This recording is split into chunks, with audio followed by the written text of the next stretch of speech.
प्रणाम बाबूजी। खुश रहो खुश रहो। अरे ये कहो जा थिला लड़का बच्चा का ख्याल रखिया। ठीक बा।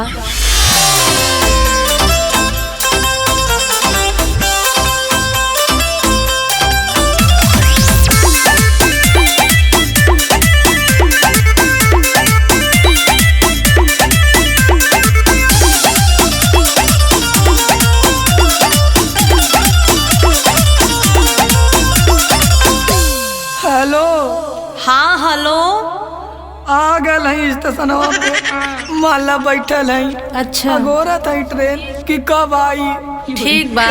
हाँ तो कौनो के सीटी पे बैठैया मत और कौनो के दिहल कुछ खैया मत। अच्छा। कौनो से नजर लड़ैया मत, बता देत है। अरे का नजर लड़ाई, हमरे तो बोलिए नानी करत है। अरे काहे हो? चला अब तो जही के है। अच्छा। स्टेशन पे आ गए हैं चौपा बहने और जाई माला मोबाइल स्विच ऑफ है तो परेशान मत हो या।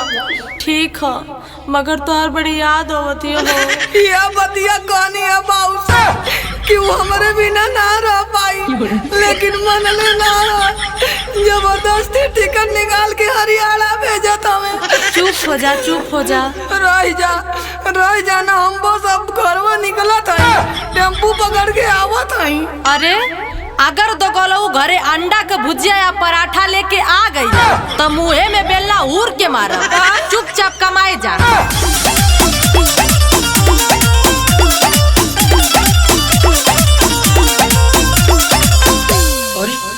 करे सारे कैसन घरे लौट के आवत बरे।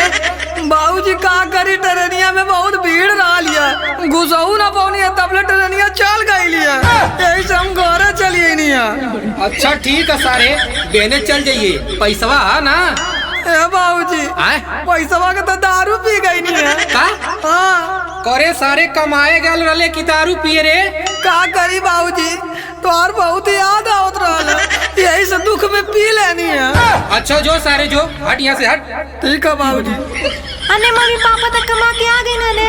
का लगत हो तो गलो फिर भाग गया का। रुको के बतावत है।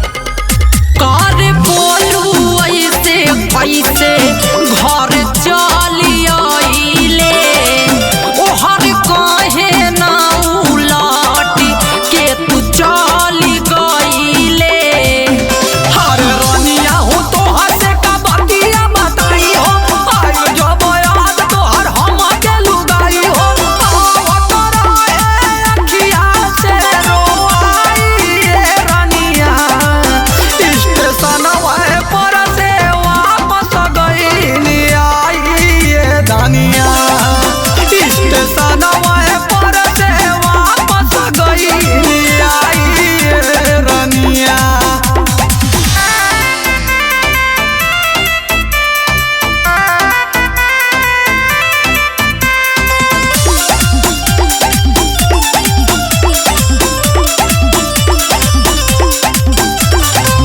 अच्छा अच्छा इतना बढ़िया काम कर देला। हाँ तू इतना प्यार करेला हमसे, हमके तो पते ना रहल। रुका तब तो हर आरती उतार दे। हाँ उतार दा, नजरियो लगल है। रुकल ला।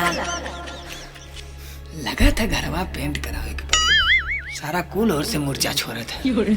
अरे ई का लेके आवत हो वो? अरे यही से तोर आरती उतारब ना। हाँ अरे तो गला तो के किस्त निकाल के पैसा देनी है फिर भागे ले रे। अरे तो गला इन ले तो गला बोल तो गला अरे लौट के बे बता कर रे। अरे बोल रे। अरे छोड़े कौने भाई कौने के मेहमान घरे मारत है नहीं कमा के घिसना के एकने जवानी में ठंडी लग जा एके माता माई उठा के ने के तन जा। हां बन्ने बन्ने मान घन नहीं कमा के कहोला भक्का फुआ कैसन तू गरियावत हो। अरे बुआ बड़ी मार मरला। अरे बुआ कौने हने काहे मन्नी हने नहीं कमा के। हां ले सुन फुआ। हां सुना ए फुआ भेज जब कमाए तमुआ ना भागिया बेला अजब पूछला त नया नया बहाना बनावेला। अरे मेहरी के छोड़ी के कमाए कैसे जाई हो, डर लागे बाबूजी से लिए उ पटाई हो। ये सोच के घरे गईली आई ए रानिया, तोहरा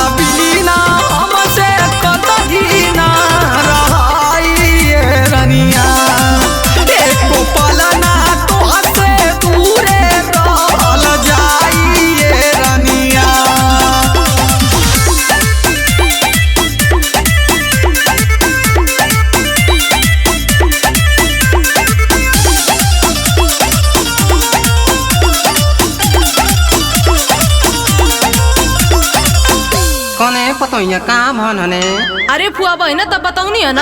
अने का बताए ने तू गावे नगनी हनो तमने हम वही में भुनाई गई। अरे फुआ का मजाक करत हो।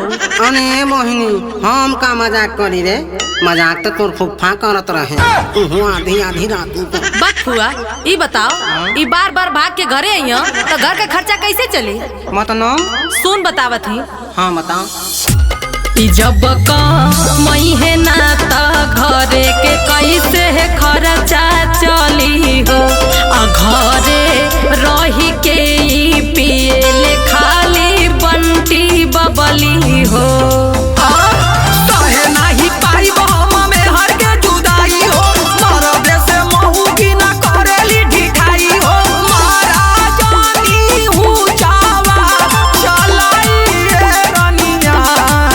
लागता कि गइलू हमसे तू अघाई ये रनिया।